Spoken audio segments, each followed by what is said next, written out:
Okay, right. Consider a simple circuit like this. An ideal battery of EMF E, some resistance R in the circuit, and an inductor L. Inductor, as I said, basically a coil. Okay, initially, the switch is open. Assume the switch is closed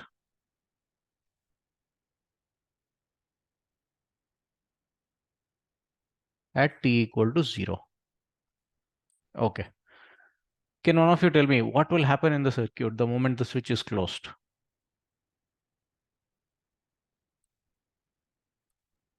Electricity will pass through. Okay. There's a tendency of current to start flowing. Fine. Current tends to flow clockwise because the positive terminal of the battery is on the left side, negative is on the right side. Current tends to flow this way after closing the switch. Fine. So the current from 0 tends to become non-zero the moment we close this switch. So current has a tendency to increase. From 0 it becomes non-zero, current tends to increase. Then there will be an EMF induced in the inductor and it will try to oppose the increase of current because induced EMF has to oppose the change in flux. Current is increasing, flux will increase. So by opposing the current, it can decrease the flux. Fine. So at t equal to 0, we close the switch. Current starts to flow.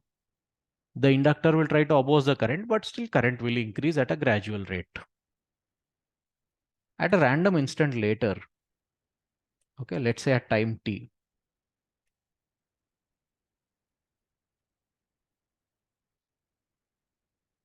fine, after the switch is closed, assume there is a current I flowing in this loop.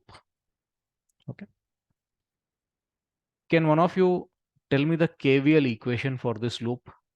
Let us begin from here and move this way.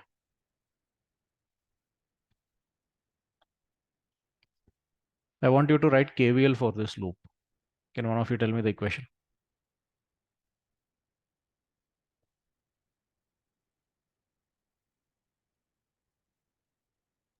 Minus L di by dt. Yeah, you are moving through the inductor in the direction of current. So KVL equation would be like this. Potential change across the inductor, that is minus L di by dt, because you are going in the direction of current. Continue. Plus V. Plus? V. No, wait. No, one second, sir. Okay. The next element you come across is the resistor. Okay, anyway, the order is not very important, but let us write in order here.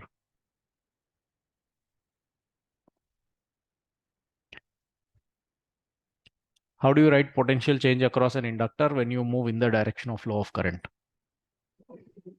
Minus IR. Minus IR, correct. Next is the potential change across the battery. Battery is an ideal battery having an EMF E. You're going from negative terminal to the positive terminal, so potential will increase. So you'll get plus E. That's all. And you return to the starting point. So the sum of all these potential changes should be equal to 0. This is the KVL equation for this loop. Okay. Now, what are we trying to derive? See, the discussion is about growth of current in an inductor, how current gradually increases with time. So we are trying to derive an equation between current and time. Okay. And see, in the KVL equation, there is a current term. Okay, there is I and there is T also. Fine. Inductance, resistance, EMF, these are all constant values. Fine. As time passes, current changes. So I and T are the variables in this equation. Now we need I in terms of T. So we'll have to keep the I terms on one side and T terms on the other side. Okay, let's see how that can be done. You can write, like from the KVL equation itself, it can be written that L di by dt is equal to E minus IR. Okay, I'm keeping the E minus IR this side itself. Sending the minus L di by dt to the other side becomes plus L di by dt. Okay. From this you can write L di divided by E minus IR is equal to dt. Okay, so now we have all the I terms on one side and T terms on the other side. If you need current as a function of time, you'll have to integrate this on both sides. Current increases from 0 to some value I as time changes from 0 to some value t. Okay. Can one of you tell me the integral of 1 by E minus IR with respect to I?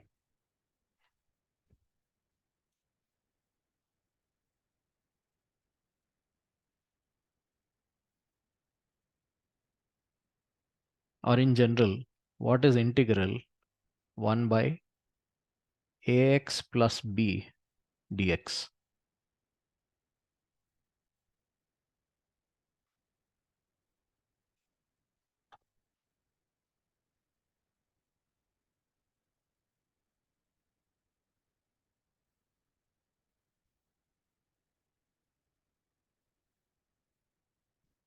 Okay.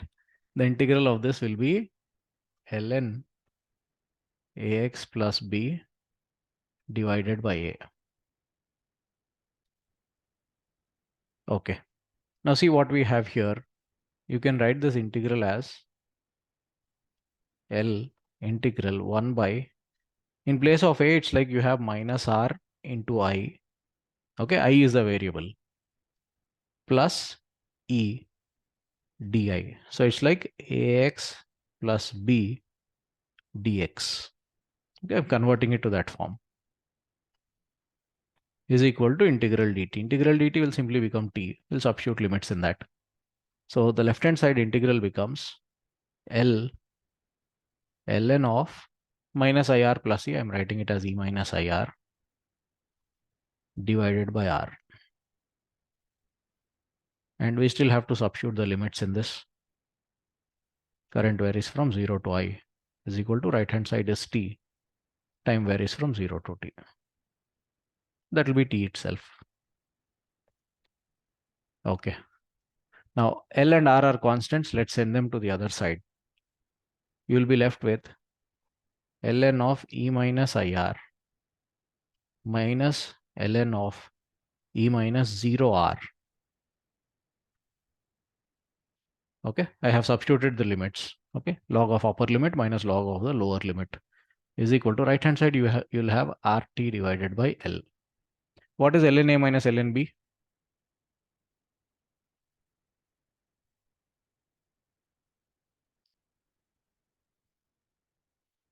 Ln A minus ln B.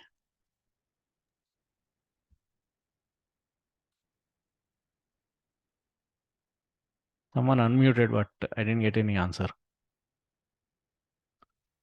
Sir, ln A by Ln A by B. Okay, so here it becomes ln. The first term you have is E minus IR divided by, in the second term you only have E. That's why it's very important to substitute the limits. If you simply write ln E minus IR and leave it there, you won't get the proper answer for current as a function of time. Right hand side is RT by L. Okay. ln is nothing but log to the base of E. So if you send small e to the other side, you get E minus IR divided by E is equal to E to the power of RT by L. Send that capital E also to the other side. You get E minus IR is equal to capital E into E power RT by L. Okay. Now we wanted current as a function of time. So we'll keep IR on one side. And if you send IR to the right hand side and this to the left hand side, you get EMF into 1 minus E power RT by L. Therefore, you finally get current is equal to E by R into 1 minus E power RT by L. Okay, wait. I think we missed a minus sign somewhere. Yeah. I said ln of 1 by ax plus b dx, if you integrate, it is ln of ax plus b divided by a. Now in place of a, the coefficient we had here is minus r. Okay. So there should be a minus here. And the minus r goes to the other side, you get minus rt by L. Okay, we missed that minus sign. E power minus rt by L. Okay. Fine. So here we have current through the inductor as a function of time. And in this equation, if you call L by R as tau, tau is something called as a time constant.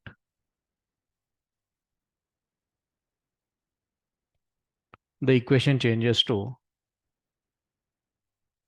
I is equal to E by R 1 minus E power minus T divided by tau. This is the equation for growth of current in an inductor in that simple circuit, which has an inductor, a battery, an ideal battery, and a resistance R. Okay. Remember, tau is equal to L by R is called the time constant. Okay. So hope the derivation is clear to all of you. Simple circuit, switch was closed at t equal to 0. We wrote KVL equation, kept I terms on one side, t terms on the other side, and the rest is just integration. Do this once on your own later, but observe the final result that we got. Okay. In this equation, first, if you substitute t as 0, can one of you tell me how much the current will be according to this equation at t equal to 0?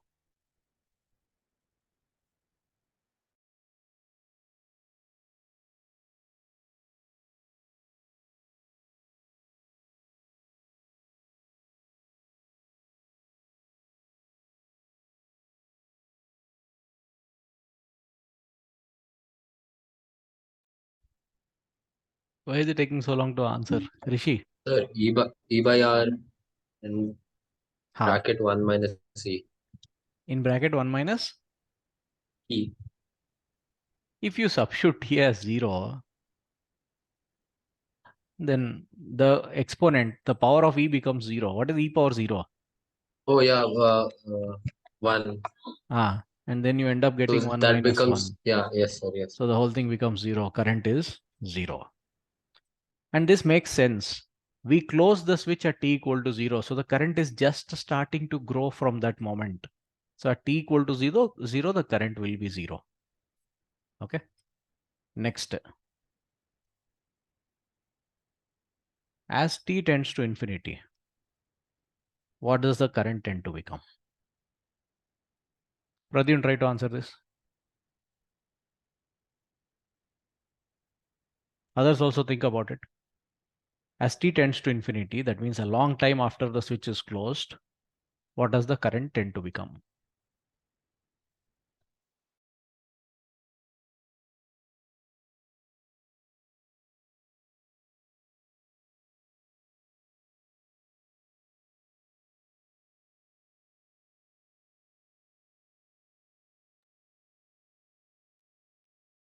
Okay. Pradyun, your answer is correct. Tends to become E divided by R, capital E divided by R. Now see, when t tends to infinity, this term is effectively e power minus infinity. E is a positive number to the power of minus infinity. It's like 1 by e power infinity. E power infinity is infinity itself. So 1 by infinity, this whole thing tends to become 0. So current tends to become E by R. Okay. Listen, let us understand what these two mean. Let me copy the circuit. Yeah, this is the circuit that we considered. Switch was closed at t equal to 0. Now what happens? The moment you close the switch, current starts to flow in this circuit. Current starts to flow this way and it has a tendency to increase. Okay, from 0 it is becoming non-zero, means it tends to increase. When the current tends to increase, the induced EMF, okay, will be induced this way. It opposes the change in current, right? If it is increasing, it will oppose it. If it is decreasing, it will support it. Okay. So it won't allow the current to increase so rapidly. but it will allow increase, because if current is not increasing, flux won't change, induced EMF won't be there. Current has to keep increasing for the induced EMF to be there. So induced EMF won't completely stop the increase of current, because if increase of current is stopped, EMF won't be induced at all. Okay, so current will be allowed to increase, but it will increase slowly. Okay, it will increase slowly, and finally it becomes E by R, where E is the EMF in this loop, as you can see. R is the resistance of this loop. So initially at t equal to 0, this circuit effectively behaves like this. There's no current at t equal to 0, right? So at t equal to 0, this inductor part behaves like this. It behaves as an open switch. If there's a battery and a resistor, but the switch is open, what is the current? 0. Okay. So when current just begins to grow in an inductor, the inductor behaves like an open switch. Okay.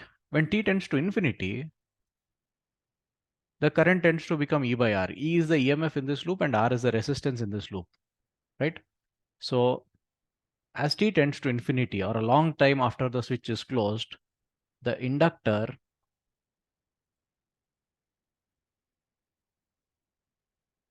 simply behaves like a wire. Okay. In this circuit, you can say current will be equal to E by R. Okay. That is what the inductor behaves like. Fine. So keep these two behaviors in mind. When current just starts to grow in an inductor, it behaves like an open switch, not allowing the current to flow at all. When current stabilizes in an inductor, see, as t tends to infinity, current tends to become E by R. It tends to become a constant current. Okay, when current becomes constant, flux becomes constant in the inductor.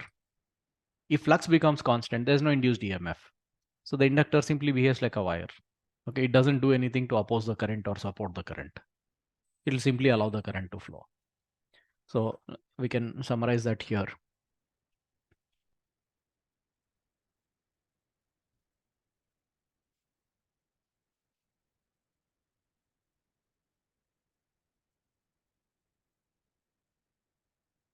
When current just begins to flow,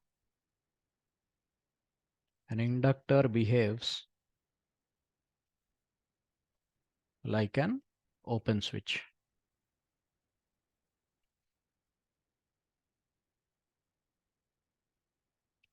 Next, when current stabilizes,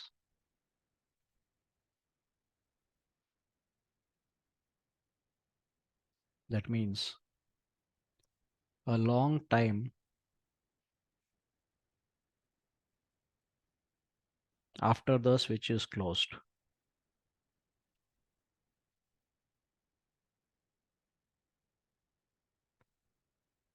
an inductor behaves like a simple wire. It simply allows the current to flow through it.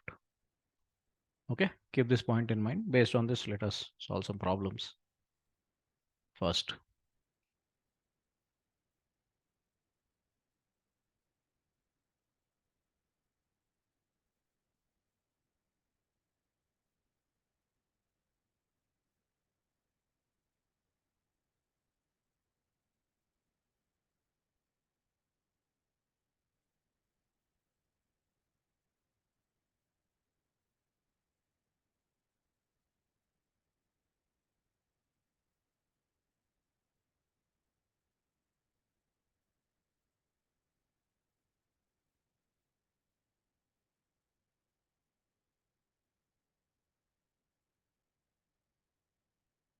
Okay. Let's consider some inductance like 10 millihenry. Assume the battery voltage is some, okay, 12 volts. Fine. Switch is closed at t equal to 0. Calculate first part. Initial current through the battery.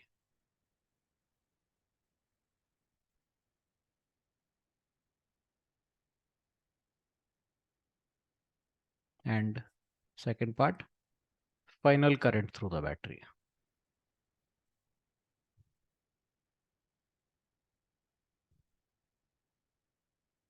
Okay, try this all of you. I'll give you 2 minutes. All the values are given. Yes. I'll just adjust the diagram a little bit. Doesn't look good.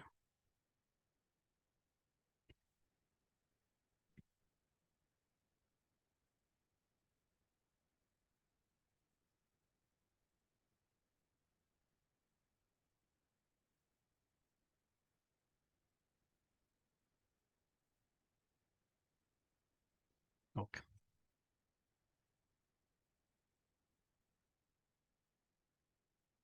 Try.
Any answer?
Okay. Any answer?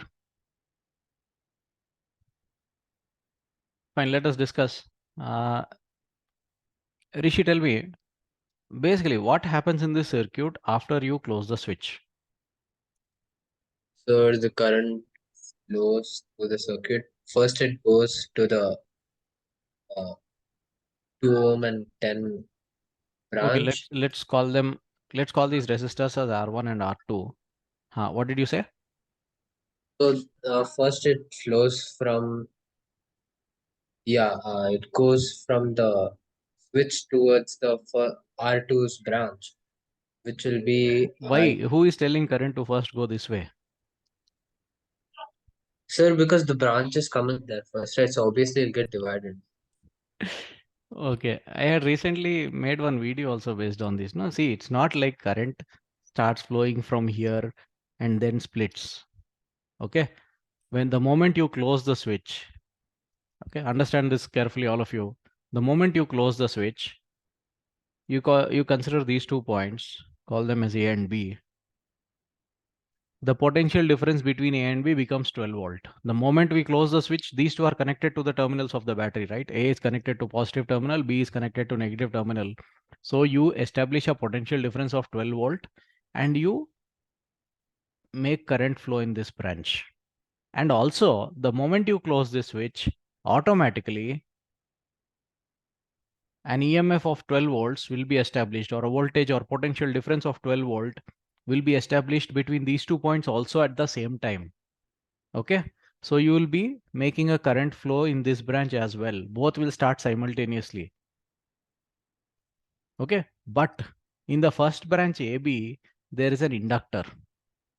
That inductor will not allow this current. You can call the currents as I1 and I2.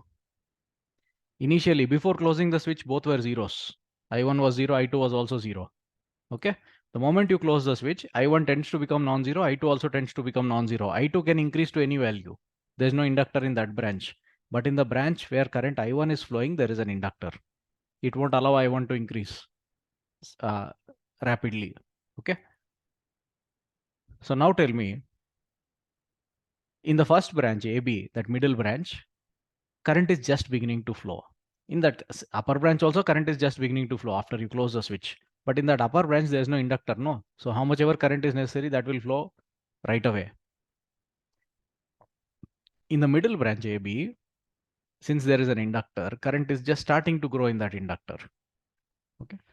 So now tell me, initially, when the current just begins to flow, what does an inductor behave like? What did we just discuss?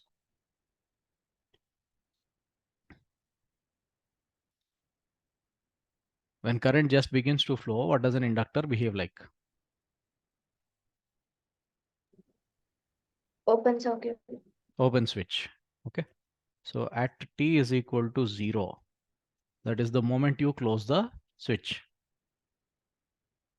the behavior will be like this. In the upper branch, current I2 will flow, but in the lower branch, that middle branch, inductor behaves like an open switch. That's why I said inductor magnitude doesn't even matter.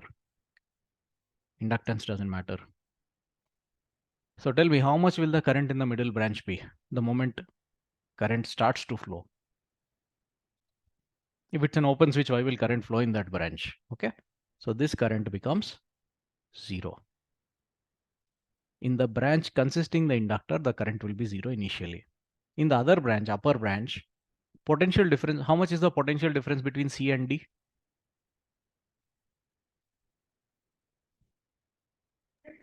12. 12 volts. How much is the resistance between C and D? 2 ohm. 2 ohms.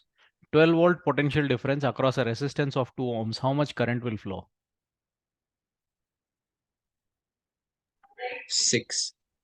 6 amperes. Basic Ohm's law. V is equal to IR, I is equal to V divided by R. Okay. So the current I2 is 6 amperes. Earlier, did I say 6 amperes or something else? Okay. You said 6 ampere. Amperes only. Fine, fine. Now, both these currents, I1 and I2, they go to the other end, or okay, I should not say they go to the other end combine. So these both currents come from the battery itself. So what is the net current through the battery initially at t equal to 0? The total current, which is I1 plus I2, will be 6 plus 0, that is 6 amperes.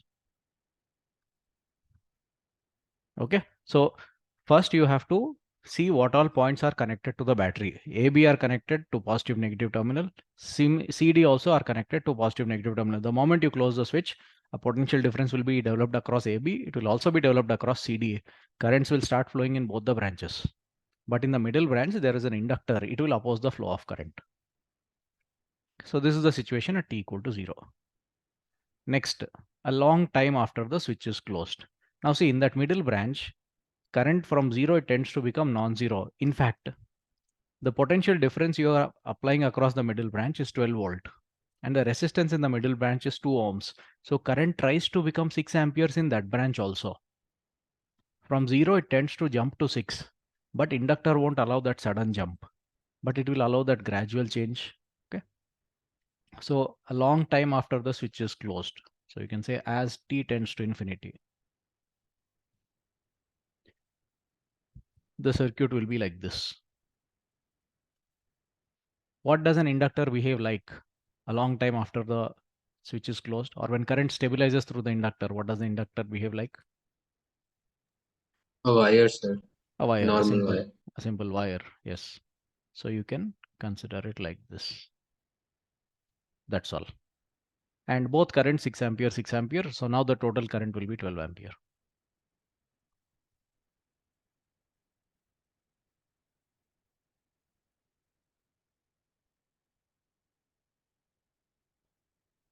You can do it this way also. When the inductor behaves like a simple wire, this 2 ohm resistance and this 2 ohm resistance are in parallel. 2 and 2 in parallel become 1 ohm. So the effective resistance of this network is just 1 ohm now. 12 volt battery, 1 ohm resistance, 12 ampere current will be flowing.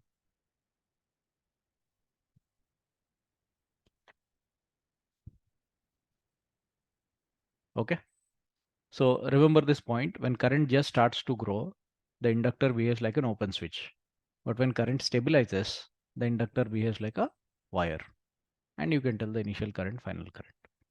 So in mains, they tend to ask questions based on these initial instant, final instant. In advanced, you can have questions based on this equation. At any time they can ask, not just initial and final. Okay. That also can be done. Like in this case, just think about this, all of you. In this question itself, you are asked what is the initial current through the battery and what is the final current through the battery. But what if I asked you, what is the current at a time t? Or current at 2 seconds after the switch is closed, or 10 seconds after the switch is closed, or L by R. L was 10 millihenry, 10 millihenry divided by 2 ohms resistance. Let's say 5 milliseconds after the switch is closed, something like that. What will you do?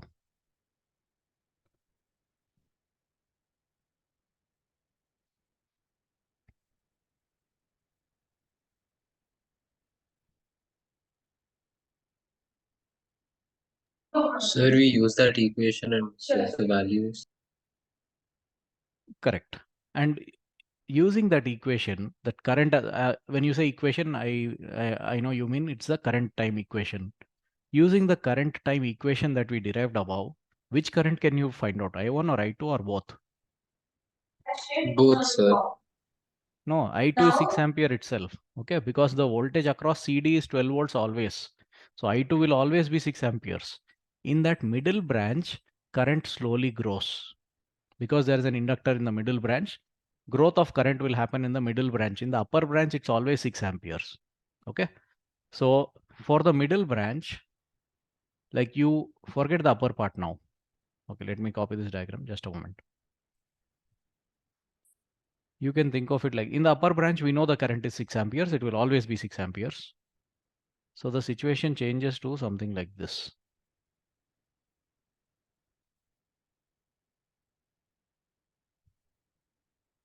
Okay, you need to find out the current I1. I1 is the current which changes from time to time. So for current I1, you will write that equation. I1 is equal to E by R, that is 12 divided by 2 into 1 minus E power minus RT by L. R is 2 ohms. T divided by L is 10 millihenry, 10 into 10 power minus 3. That will give you current I1 as a function of time, because I1 is the one which grows slowly. And voltage across that branch we know is 12 volt. Resistance in that branch is 2 ohm. That's why I am substituting those values. Okay, we get I1 as a current function of time. I2 is 6 amperes. So the net current will be I1 plus I2, 6 amperes plus this I1 current. I1 current is how much? 6 into 1 minus E power minus RT by L. You can substitute those values. So this will be the total current through the battery as a function of time. So not a big deal. Just remember that in whichever branch the inductor is there, current grows slowly. The branch not having the inductor, you can find out based on voltage and resistance in that branch, you can tell the current directly. Okay, so let's once again revise inductor behavior. When current just begins to flow or grow, inductor behaves like an open switch. And when current stabilizes, inductor behaves like a wire. It won't have any effect. Can any of you tell me how a capacitor behaves under these situations? When current just starts to flow, what does the branch consisting the capacitor, like what does the capacitor behave like? Or initially, an uncharged capacitor, what does it behave like?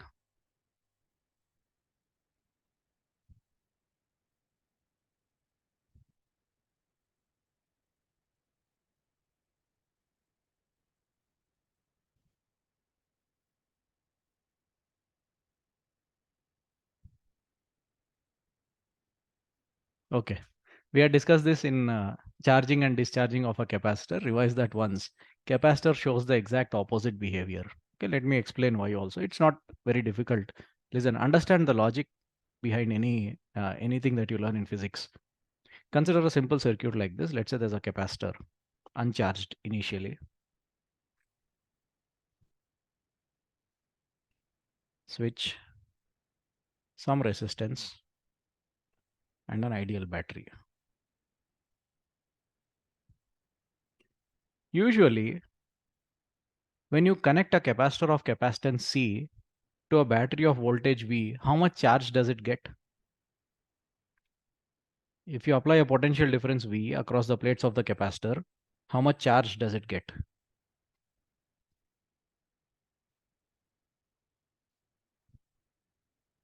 Okay. It gets a charge Q is equal to CV. C is capacitance, V is the potential difference that you apply. But suppose there is a resistance here and you close this switch. Now the charge tends to become Q equal to CV. But listen, initially the capacitor was uncharged. The moment you close the switch, immediately it won't get all the charge Q equal to CV. It will take time for the charge to flow there. Why? Because the path offers some resistance. So the charge won't immediately become Q equal to CV. It will take time. That is what is the charging equation of a capacitor. We had derived that. You can go through it later. Okay. It's there in the recorded lectures also.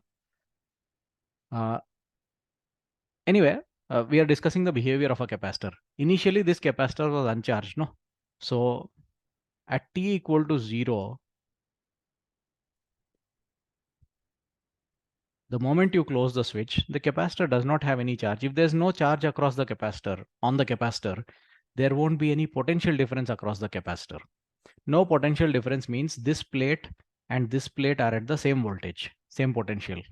If those 2 points are at the same potential, it's effectively like the capacitor behaving like a wire. There's no potential difference, right? So it will freely allow the current to flow. And the current will initially be V by R. And the capacitor, due to the flow of this current flows this way, the capacitor starts getting charged. Positive charge starts to get deposited on this plate and negative charge starts to get deposited on the other plate. Starts to get depositing on the other plate. So at t equal to 0, or when the capacitor is uncharged, it behaves like a wire. Opposite behavior of an inductor. When current just starts to flow in inductor, it behaves like an open switch. Finally, it behaves like a wire. Capacitor initially behaves like a wire. And as time passes, charge on this capacitor will grow. Listen, we know this plate is going to get positively charged and this plate is going to get negatively charged. If this plate is positive and this plate is negative, the capacitor now offers an opposing EMF. It's like this. What is the original battery trying to do? Original battery is trying to drive the current this way. What is the capacitor now trying to do? It is trying to drive the current in the opposite direction. It makes it difficult for charge to get deposited. That's simple only. No, suppose some electrons are already there on the negative plate. For the next electron to come and settle there, it will become difficult. Okay. So once some charge is developed on the capacitor, to grow the charge further, it becomes difficult. So the current gradually decreases in strength, in magnitude. And finally means when the capacitor gets all the charge Q equal to CV, that means as t tends to infinity, just a moment. Suppose this plate becomes plus Q minus Q, where Q is equal to CV.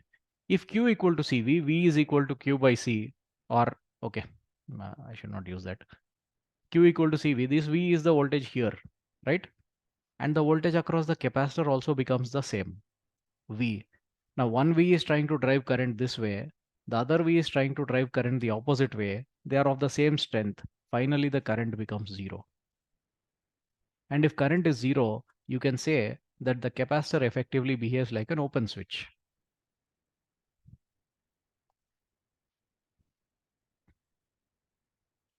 Situation is like this. Okay, so exact opposite behavior to that of an inductor. Inductor initially behaves like open switch, finally behaves like a wire. Capacitor initially behaves like a wire and finally behaves like an open switch. Okay.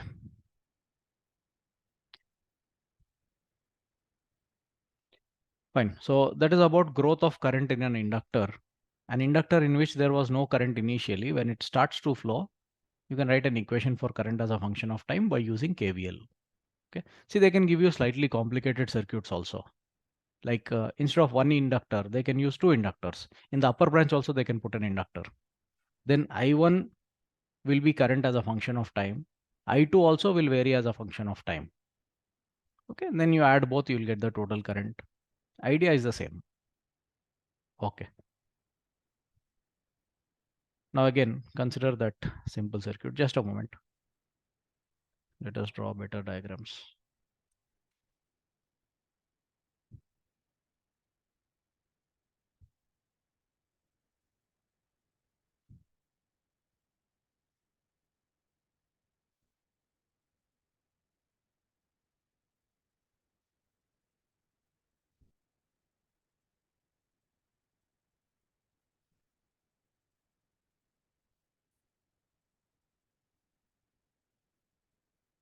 Okay.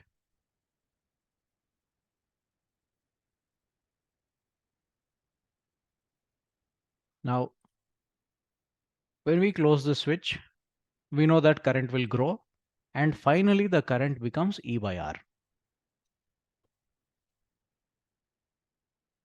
Okay, a long time after the switch is closed as t tends to infinity.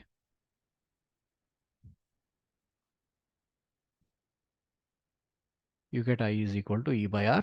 The current stabilizes at that value. Okay. Now consider a circuit like this.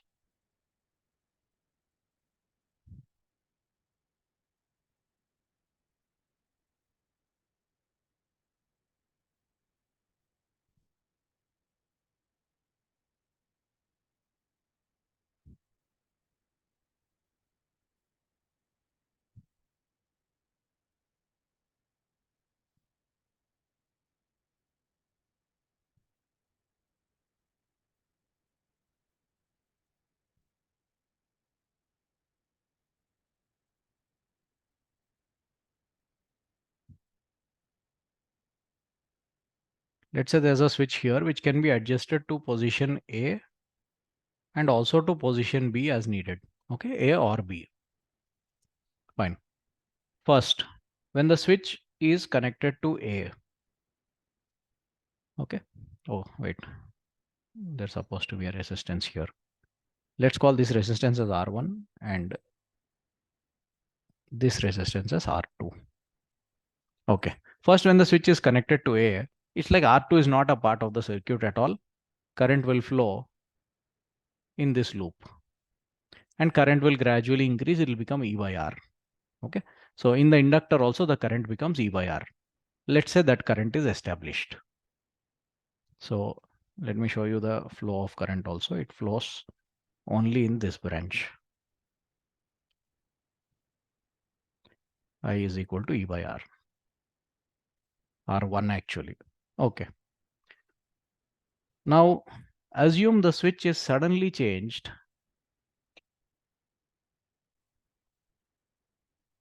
Assume the switch is suddenly shifted to position B. There is a current flowing through the inductor E by R1.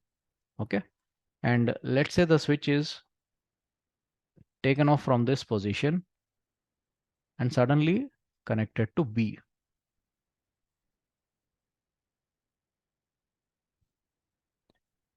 what do you think will happen now? It's like when the switch is shifted to position B, the battery and R1 are no longer part of a circuit, part of this circuit. What do you think will happen now?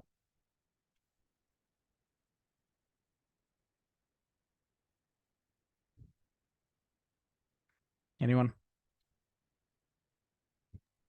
Sir, the current will flow in the R2 branch, not the R1 branch. Okay. Current starts flowing in the R2 branch like this. Correct. What you said is correct. And through the inductor, there's a closed loop there for the current to flow. Current will flow. Does that loop have resistance or not? Sir, R1 branch or R2? R2, right? You said current flows through the R2 Yeah, branch. So there is that yellow loop through which the current can flow now. Does that loop have any resistance or not? there should be resistance. It's there, no R2. Yeah, Okay. That yellow loop now has the resistance R2. That's the path which current can flow along. And that path has some resistance. Does it have an EMF? Does it have a battery? Does that yellow loop have a battery? no, sir. No. No, sir. So there is nothing which can supply energy to that loop. Okay, there's no battery to supply energy, but there is a resistance. Resistance removes energy, dissipates energy.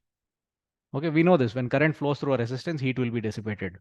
Okay, so as a result, what will happen? The current, which was I equal to E by R1, okay, this much current was flowing through the inductor, right? The moment you shift the switch to position B, the current starts to decrease because of the resistance R2.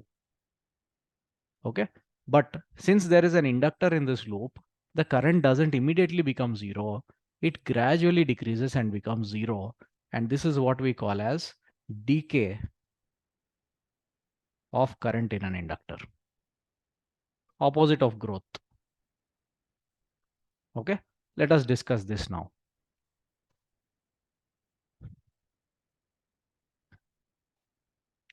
Fine, we'll consider this part of the circuit.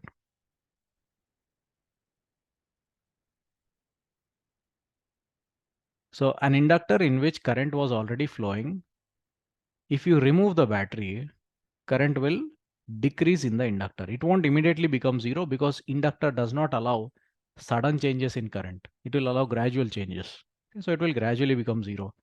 That equation is what we need to derive now.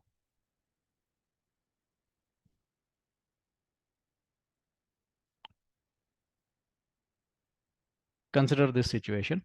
At t equal to 0, okay, let's say just at t equal to 0, the switch was shifted to position B. So at t equal to 0, the current, there is some current in the inductor, let's call it I naught. Flows through the inductor and then it flows through this resistor as well. But because there is a resistance in this loop, the current slowly decreases. Okay, then let us consider a random instant.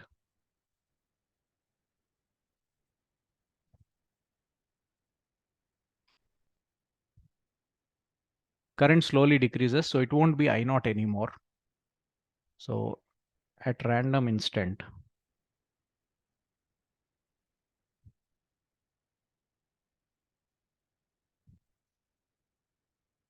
let's say the current is just I, some value we don't know. Okay, flowing in this loop. Okay, apply KVL to this loop, all of you. Start from here and move clockwise. Isha, tell me the KVL equation. There's an inductor, there is a resistance. That sum should be 0. How will you write the equation?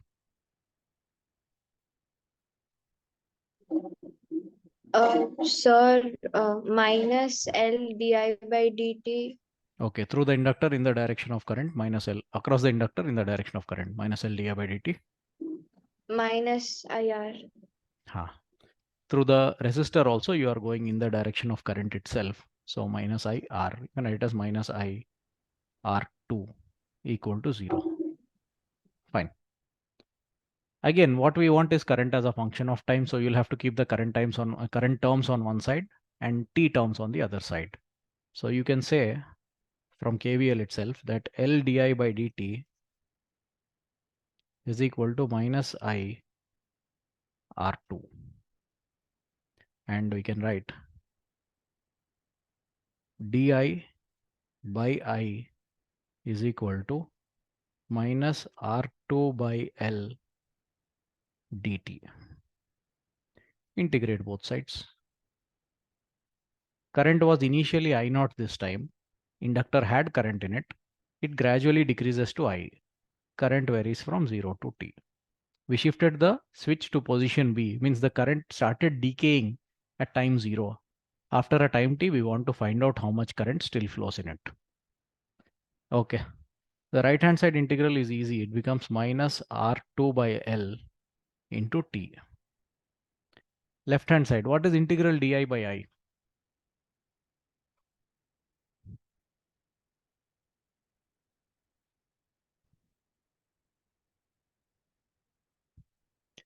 Integral di by I.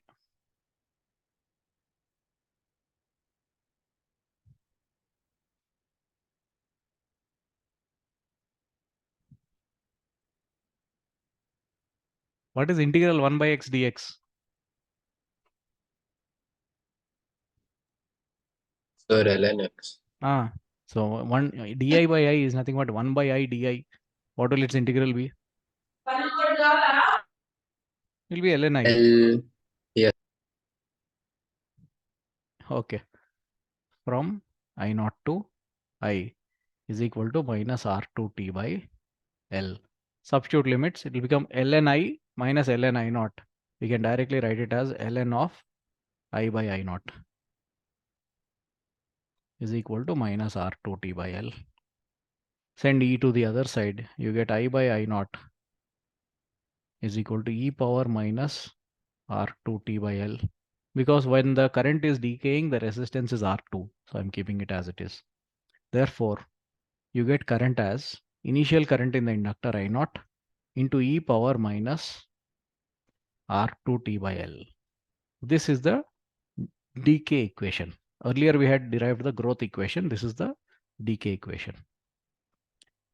Now at t equal to 0, it's quite simple. Substitute t as 0, E power 0 is 1. Current is I0. We know that was the current flowing in the inductor initially. Next, as t tends to infinity, means a long time after the switch is shifted to position B, a long time after the decay has started, if t tends to infinity, e power minus infinity is like 1 by e power infinity, which becomes 0. Current tends to become 0. So current slowly decreases from that initial value to 0. This is what we call as decay of current in an inductor. And this is mathematical proof that inductor doesn't allow current to suddenly change.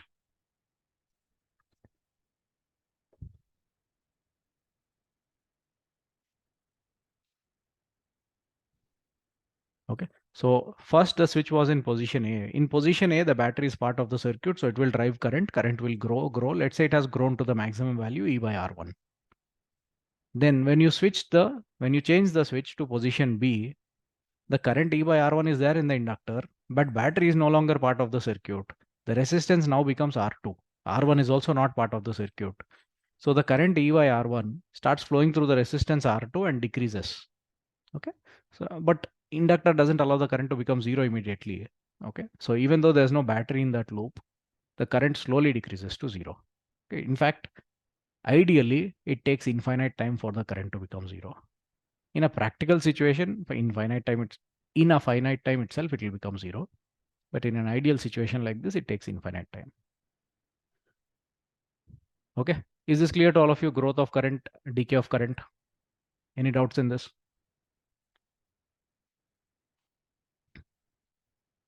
But that growth behavior, you remember, initially when the current just starts to flow, inductor behaves like an open switch. When current stabilizes, it behaves like a wire.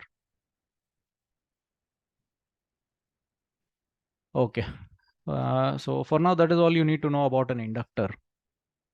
We discussed basic behavior of inductor, how to find out the potential difference across an inductor, energy stored in an inductor, half L I square. Now you learned the current growth equation, right, today. So we know how to write current as a function of time.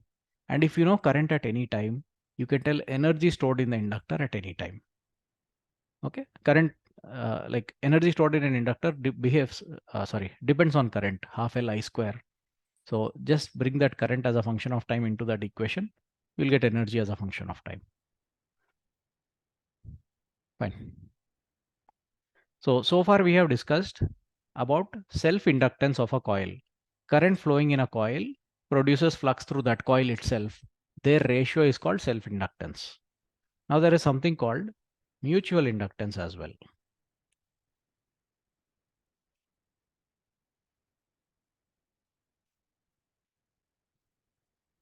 Denoted by M. As the name suggests, mutual, so it involves two coils. Consider something like this. Let's say there is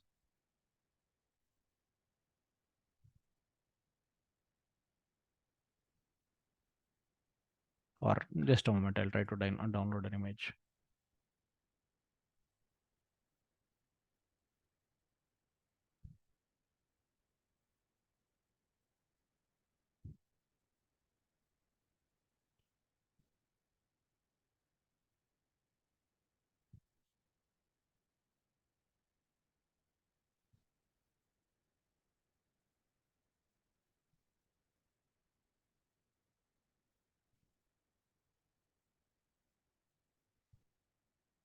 Yeah. Suppose there are two coils placed side by side like this. Fine.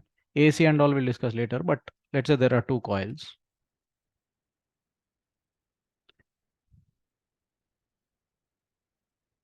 Right.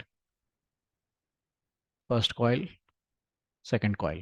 Now, if you pass some current through the first coil creates a magnetic field. Okay.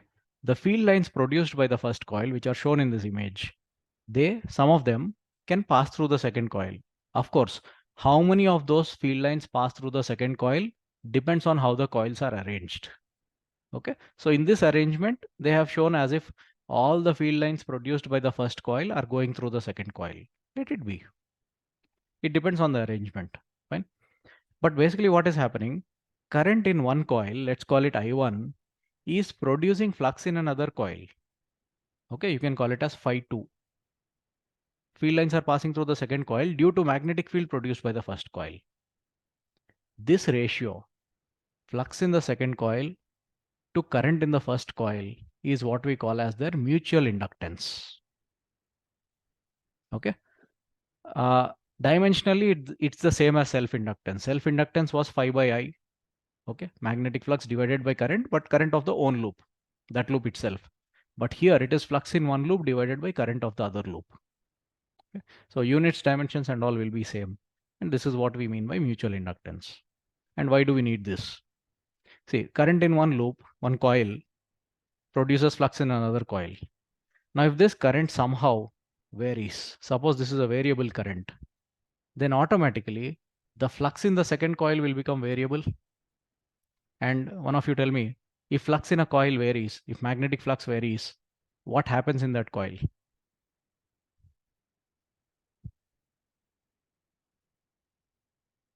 If magnetic flux through a coil changes from time to time, what happens in that coil? EMF is induced, sir. An EMF will get induced, correct. That is what this diagram is showing. Okay. They had shown an AC current here, right? AC means alternating current, variable current. So if you produce variable current in one coil, it produces a variable flux in the other coil, resulting in an EMF in that other coil. Okay. The voltmeter there is indicating some non-zero value. That is what they are showing here. And this phenomenon is what we call as mutual inductance. Okay. So by definition, mutual inductance M is flux in the second coil divided by current in the first coil. You call this as M21, mutual inductance between coil 2 and coil 1. You can also define something like this. Mutual inductance between 1 and 2 is flux in the first coil divided by current in the second coil. You can define mutual inductance that way also. Okay. Can you think of the factors on which this value depends? The ratio of flux in the second coil to current in the first coil. On what factors could it depend?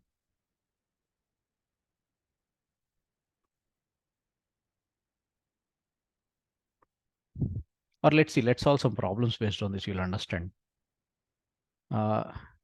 Consider a solenoid.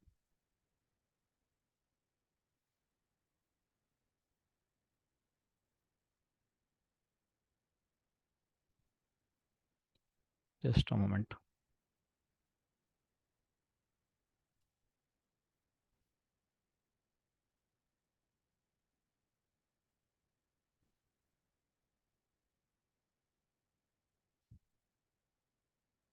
Consider a solenoid like this. Assume it's a long solenoid. So number of turns per unit length is n. You can assume total length is L. If required, take its radius also R. Inside this solenoid, imagine there is another loop, just one circular loop. Are you all able to see that yellow loop? Yes, sir. Or let me enlarge this diagram.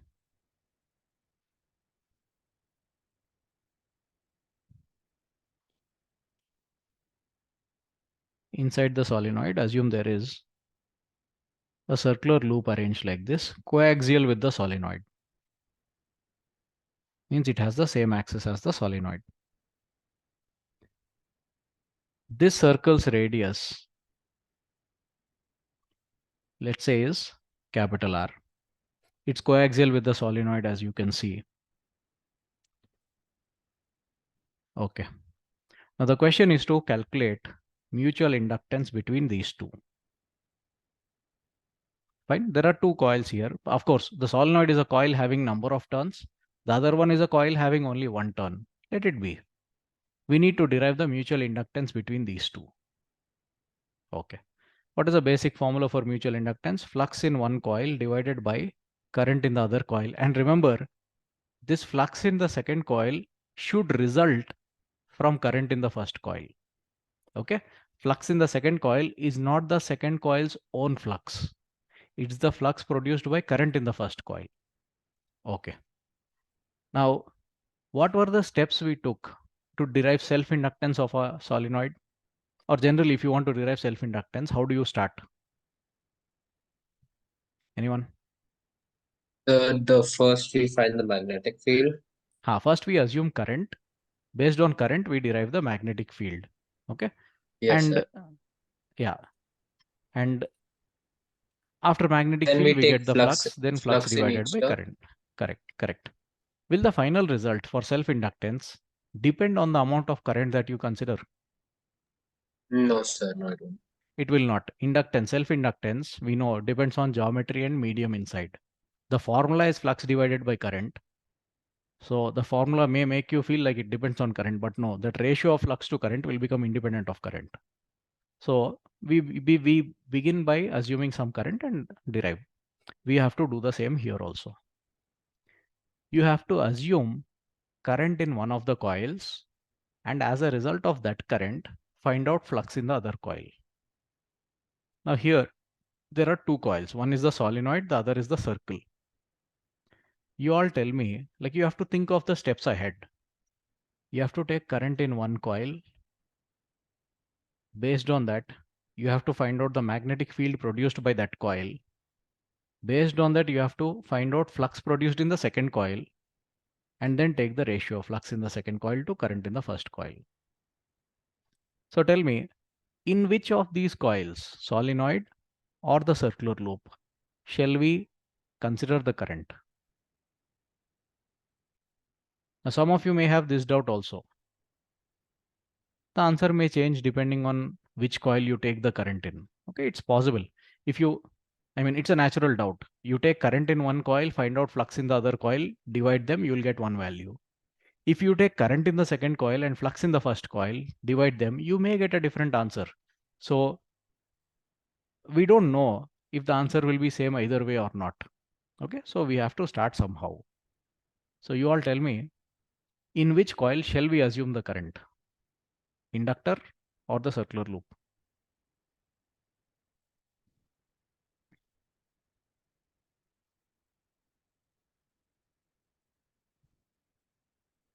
With circular loop. Why? How will it make things any easier? The calculations will become easier because we can take the circumference. So you want to assume current in the circular loop. Okay. If you assume current in the circular loop, or if you consider circular loop to be having the current I1, okay, sorry, you will have to calculate the flux it produces through the solenoid. Okay, if current is taken in the circular loop, flux has to be calculated in the solenoid. Will you be able to do that?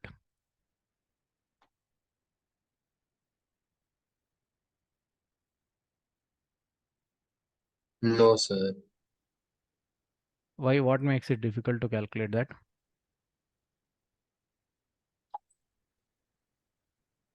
See, what makes it difficult is that for a circular loop, we know magnetic field at the center, or we know magnetic field anywhere on the axis of a circular loop also.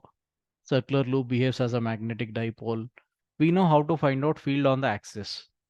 But what about points away from the axis? Can you tell the magnetic field there due to the circular loop? We cannot.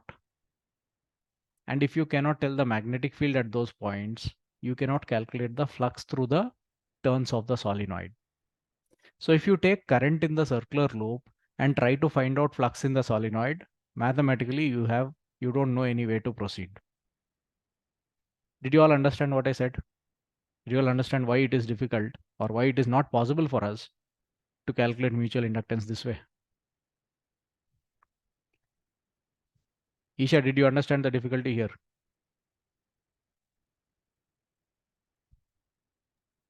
So once can you repeat it? Huh.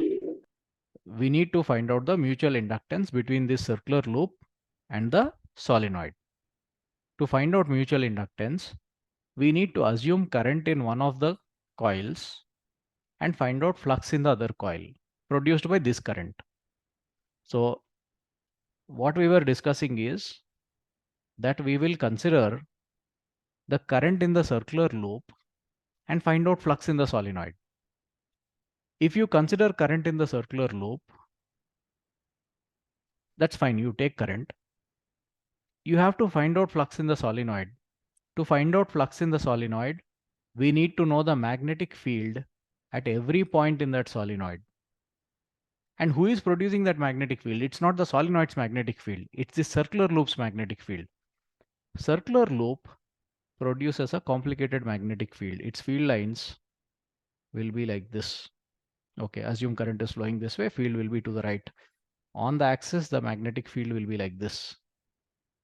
Okay, but away from axis, the field gets complicated. Curved field lines will be there.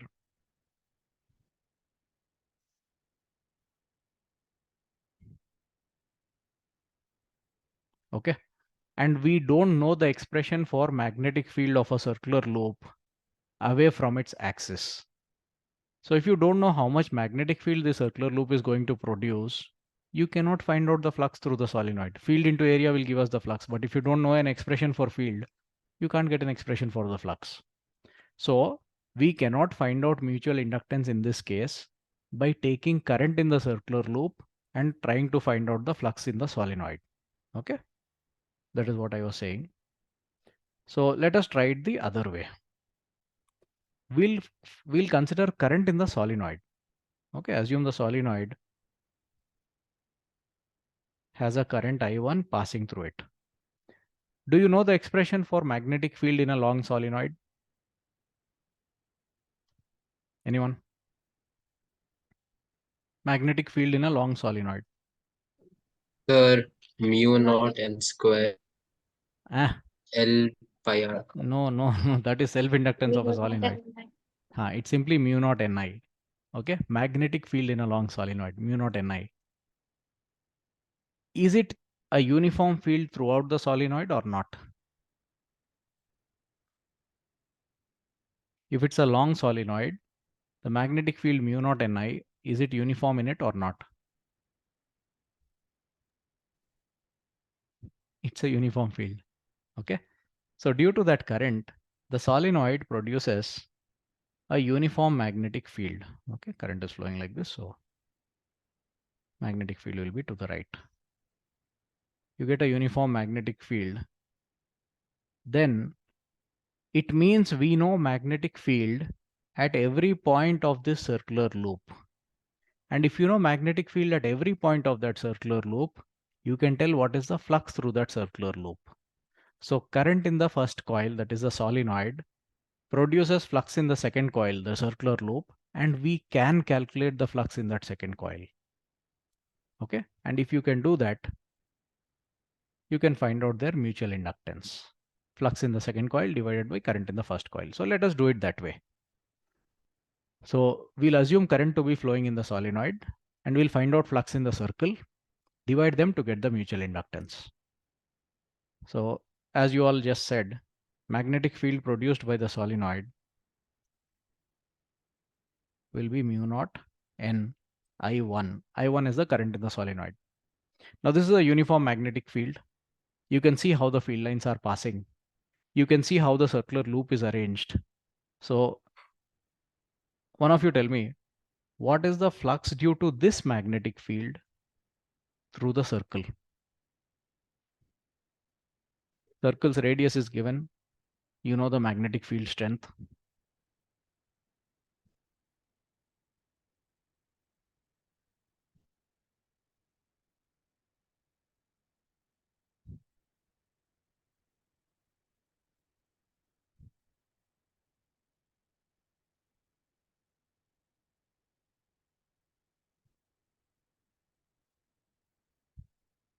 Magnetic field is known. You know the circle's radius, means you know its area, and you can see the orientation there for yourself. Tell me the flux through that circle.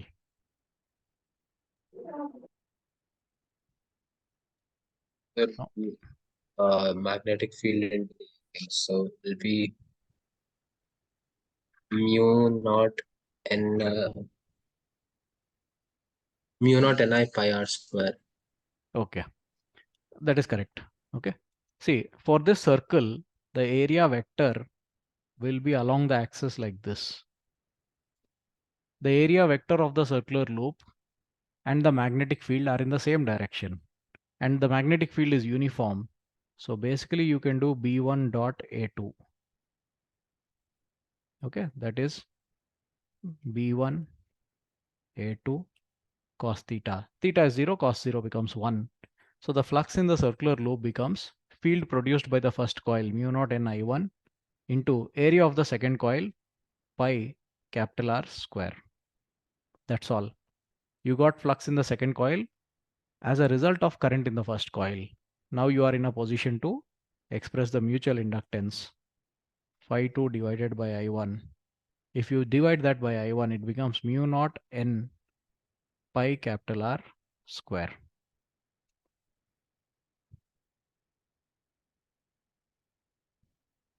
This is the mutual inductance between the solenoid and that circular loop. Now we considered current in the solenoid and found out flux in the circular loop, and we got this result. We still don't know if we will get the same result if we do it the other way. Other way means current in the circular loop and flux in the solenoid. We don't have a mathematical procedure to do that, so we are unable to do that. But this way we got this mutual inductance between them. Now you observe the answer, all of you, and tell me the factors on which mutual inductance depends. What is mu naught?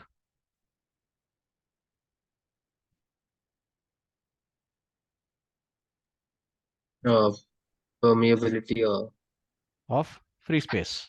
Okay. yes, sir. So mu naught is a factor which depends on the medium. What is n? N is the number of loops. Tell properly. In a solenoid, in a long solenoid, what is n?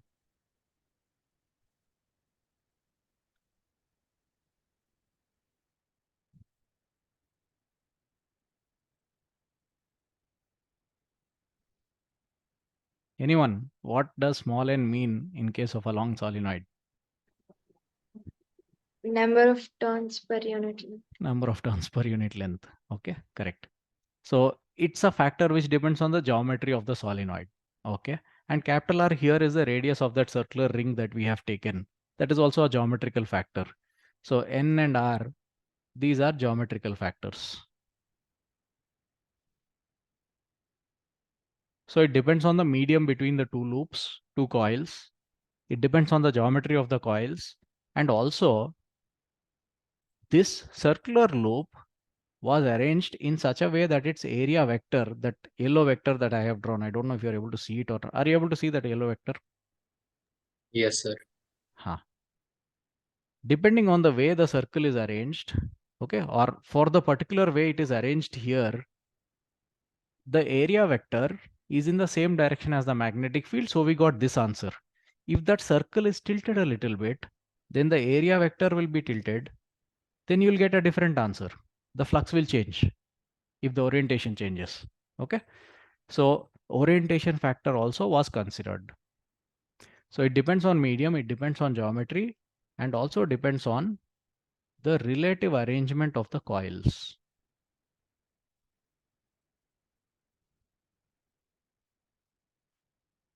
That is also a geometrical factor only, you can say, how the coils are arranged in space. So these are the factors on which mutual inductance depends. Self-inductance depends on medium and geometry because there's only one coil. In mutual inductance, there are two coils, no? So it depends on the medium between the coils and it depends on how the coils are arranged. Okay. Like in this same situation, just a moment. In the solenoid case itself, suppose that circular loop that was there was arranged like this. Okay, it's all okay. It can't be that big. Take it somewhat like this. Let's say there's a small circular coil inside this solenoid arranged this way. Now for this small circular coil, the area vector will be in this direction, perpendicular to the axis of the solenoid. This is the area vector of the circular coil. If current passes through the solenoid, I1, it will produce a field this way, and you all know that. Now tell me, is there any flux through that circular coil? The circular coil is parallel to the axis of the solenoid this time. Is there any flux through that circular coil? Circular loop.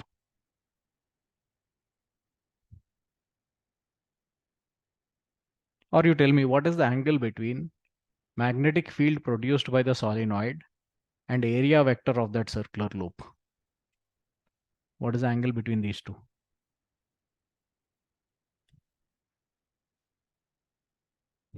Okay, maybe you all are tired or something, I don't know. Okay, the angle between these two 90. clearly is 90 degrees.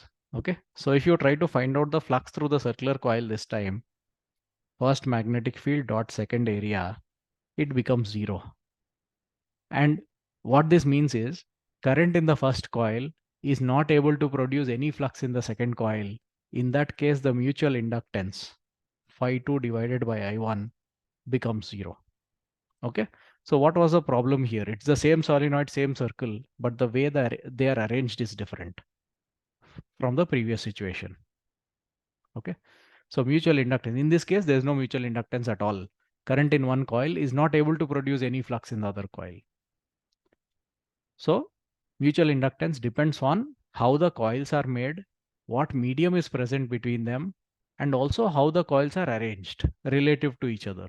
Those are the factors on which it depends. Okay. We'll continue the discussion about mutual inductance in the next class, Saturday. We'll solve some problems where we calculate mutual inductance, and we will also prove that mutual inductance calculated by taking flux in second coil and current in first coil will be equal to mutual inductance calculated by taking flux in the first coil and current in the second coil. Okay, so mutual inductance between two coils doesn't depend on which coil you take the current in and which coil you calculate the flux in. It will be the same. We'll prove this in the next class for two long solenoids. It's there in NCERT also, important for board. And we'll solve some problems and then we'll discuss about alternating current generator, AC generator, and that will be the end of this chapter. Okay, So what all did we discuss today? First, basic behavior of inductor and growth of current in an inductor and decay of current. How the inductor behaves just when the current starts to flow, and when current stabilizes, how it behaves. All those things we discussed. Growth equation, decay equation. Then we started talking about mutual inductance definition, and we derived mutual inductance in one case. Okay, fine. Thank you all. We'll continue on Saturday.